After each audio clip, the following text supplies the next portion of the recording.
ठाण्यामध्ये भाजप आणि शिंदेच्या पदाधिकाऱ्यांचा स्वबळाचा सूर। ठाण्यामध्ये नाईकांवरून भाजप आणि शिंदेच्या शिवसेनेमध्ये वाद झाला। ठाण्यामध्ये सेनेच्या बैठकीला एकला चलो रेचा नारा होता, अशी माहिती सूत्रांकडून मिळते। ठाण्यात महायुती लढणार की भाजप आणि शिंदेची शिवसेना वेगवेगळी लढणार यावर अजूनही स्पष्टता नाहीये।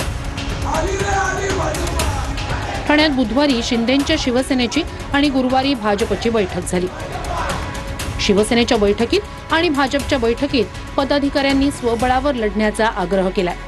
आता बघूया दोन्ही बैठकांमध्ये काय झालंय। सेनेच्या बैठकीत पदाधिकाऱ्यांकडून ठाणे पालिका निवडणुका स्वबळावर लढण्याचा आग्रह करण्यात आला। शिवसेनेच्या बैठकीत भाजपबाबत नाराजीचा सूर उमटला। ठाण्यात भाजपचाच महापौर होणार या भाजप आमदार संजय केळकर यांच्या वक्तव्यावरही नाराजी व्यक्त करण्यात आली। विकास कामांमध्ये भाजपचे काही पदाधिकारी अडथळे आणत असल्याची तक्रार करण्यात आली। गणेश नाईक घेत असलेल्या जनता दरबारावरही कार्यकर्त्यांनी नाराजी व्यक्त केली। गणेश नाईकांवर मंत्री उदय सामंत यांनी नाव न घेता टीका केली आहे।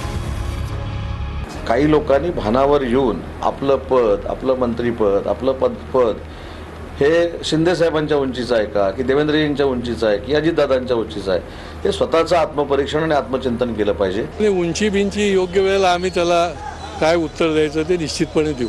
महायुतीमध्ये मतभेद आणि मनभेद होणार नाही याची काळजी घ्यायची आहे।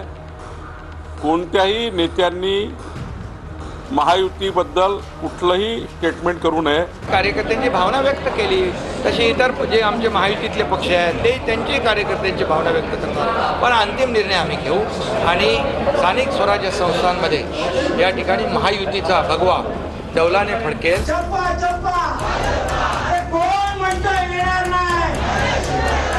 भाजपच्या बैठकीत अबकी बार 70 पारचा नारा देण्यात आला। महापौर भाजपचाच होणार असाही नारा देण्यात आला।